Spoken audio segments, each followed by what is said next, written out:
رمضان المبارک ہزاروں رحمتوں، برکتوں، سعادتوں، مغفرتوں اور روحانی مسرتوں کو اپنے دامن میں لیے ہمارے اوپر سایہ فگن ہے۔ یہ خالق کائنات کی طرف سے انسانیت کے لیے ایک عظیم و شان تحفہ اور بہت بڑا انعام ہے، جس کا ہر لمحہ، ہر ساعت اور ہر گھڑی نہایتی قیمتی اور بابرکت ہے۔ اسی رمضان الکریم کی مبارک راتوں میں ایک مبارک اور قدر و منزلت والی رات ایسی ہے جس میں عبادت کرنا 1000 مہینے کی عبادت سے افضل ہے، جسے اللہ تعالیٰ نے قرآن کریم میں لیلۃ القدر کے نام سے بتایا ہے۔ یہ اس ماہ مقدس کے آخری عشرے کی طاق راتوں میں سے ایک ہے۔ ارشاد ربانی ہے کہ بے شک ہم نے قرآن کو لیلۃ القدر میں نازل کرنا شروع کیا، اور تمہیں کیا معلوم کہ لیلۃ القدر کیا ہے؟ لیلۃ القدر 1000 مہینوں سے بہتر ہے۔ اس میں روح الامین اور فرشتے ہر کام کے انتظام کے لیے اپنے پروردگار کے حکم سے اترتے ہیں۔ یہ رات طلوع صبح تک سلامتی کی ہے۔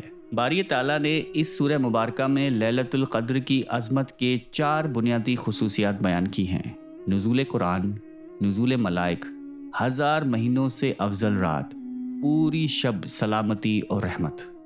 واضح رہے کہ یہ شب مبارکہ اس قدر اہمیت و فضیلت والی ہے کہ اس کی ایک رات کی اخلاص کے ساتھ عبادت اہل ایمان کے لیے 83 برس 4 ماہ کی عبادتوں سے بھی افضل ہے۔ یہ تو صرف کم از کم حد بیان ہوئی ہے۔ ہزاروں مہینوں سے کس قدر افضل ہے اس کی مقدار اللہ تبارک و تعالی ہی بہتر جانتے ہیں۔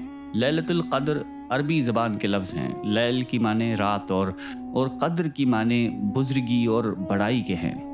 لیلۃ القدر یعنی بڑائی اور بزرگی والی رات۔ شب قدر کیوں عطا ہوئی؟ شب قدر کے حصول کا سب سے اہم سبب رحمت العالمین، خاتم النبیین، سید المرسلین حضرت محمد صلی اللہ علیہ وآلہ وسلم نے اپنی امت کو سابقہ امتوں کے لوگوں کی عمروں سے آگاہ فرمایا، جو کہ بہت طویل تھی۔ آپ علیہ السلام نے سوچا کہ پہلی امتوں کی عمریں بہت لمبی ہیں، جبکہ میری امت کے لوگوں کی عمریں بہت تھوڑی ہیں۔ اگر وہ نیک اعمال میں ان کی برابری بھی کرنا چاہیں تو ناممکن ہے، تو اس کی تلافی میں یہ رات عطا کی گئی۔ ایک دوسری روایت میں ہے کہ آپ علیہ السلام نے صحابہ کرام کے سامنے بنی اسرائیل کے 4 انبیاء، حضرت ایوب علیہ السلام، حضرت زکریا علیہ السلام، حضرت حزقیل علیہ السلام اور حضرت یوشع کا ذکر کرتے ہوئے فرمایا کہ یہ حضرات 80 سال تک اللہ تعالیٰ کی عبادت میں مشغول رہے اور پلک جھپکنے کے برابر بھی اللہ تعالیٰ کی نافرمانی نہیں کی۔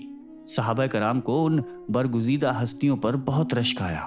امام قرطبی رحمۃ اللہ علیہ لکھتے ہیں کہ اس وقت جبرائیل علیہ السلام آپ علیہ السلام کی بارگاہ اقدس میں حاضر ہوئے اور عرض کیا کہ اے نبی محترم صلی اللہ علیہ وآلہ وسلم، آپ کی امت کے لوگ ان سابقہ لوگوں کی 80 سال کی عبادت پر رشک کر رہے ہیں، تو آپ علیہ السلام کے رب نے آپ علیہ السلام کو اس سے بہتر عطا فرما دیا ہے، اور پھر سورۃ القدر تلاوت کی۔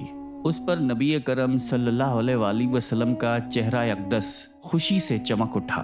یوں اللہ تعالیٰ نے اپنے پیارے حبیب صلی اللہ علیہ وآلہ وسلم کے طفیل امت محمدی پر کرم فرما کر امت کو لیلۃ القدر جیسا تحفہ عنایت فرمایا، اور اس میں عبادت کو 80 نہیں 83 سال 4 مہینے سے بھی بڑھ کر قرار دیا۔ بے شک اللہ تعالیٰ کی رحمت بہت وسیع اور بے حساب ہے۔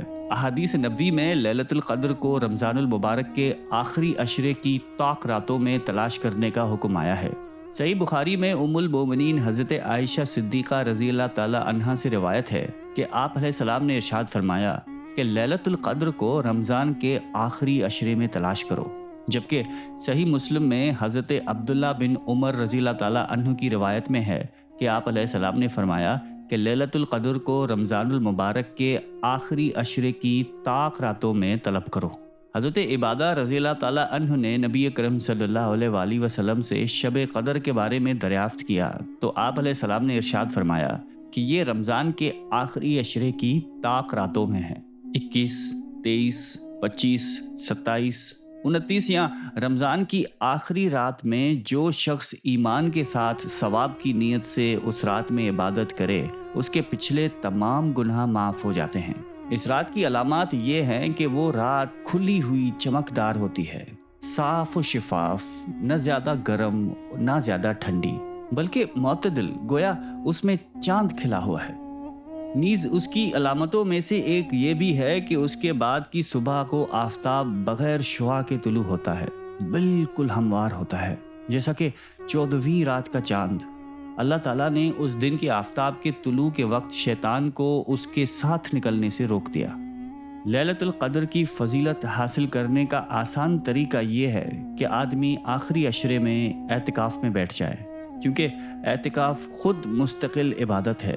اس طرح آخری عشرے کا کوئی بھی لمحہ عبادت کے بغیر نہیں گزرے گا، اور انشاءاللہ لیلۃ القدر کی فضیلت یقینی طور پر میسر آ جائے گی۔ شب قدر جہاں انتہائی قدر و منزلت، رحمتوں، برکتوں، بخشش و مغفرت اور اللہ سبحانہ و تعالیٰ کے بے پناہ فضل و کرم اور انعامات کی رات ہے، وہیں اس مبارک شب میں بے شمار افراد اللہ کے فضل اور ان کی بخشش و مغفرت سے محروم رہتے ہیں، اور ان پر اللہ تبارک و تعالیٰ کی نظر عنایت نہیں ہوتی۔ احادیث مبارک کے مطابق کبیرہ گناہوں میں ملوث افراد، شرک کرنے والے، شراب کی عادی، ماں باپ کی نافرمانی کرنے والے، بغض اور کینہ رکھنے والے، رشتہ داروں اور اپنے مسلمان بھائیوں سے عداوت رکھنے والے اور ناحق تعلقات توڑنے والے، وہ توبہ نصوح یعنی سچی توبہ کر لیں اور آئندہ گناہ نہ کرنے کا پکا عہد اور کوشش کریں۔ اللہ تعالیٰ آپ کو اور مجھے اس شب قدر کی تمام برکات نصیب فرمائے، آمین۔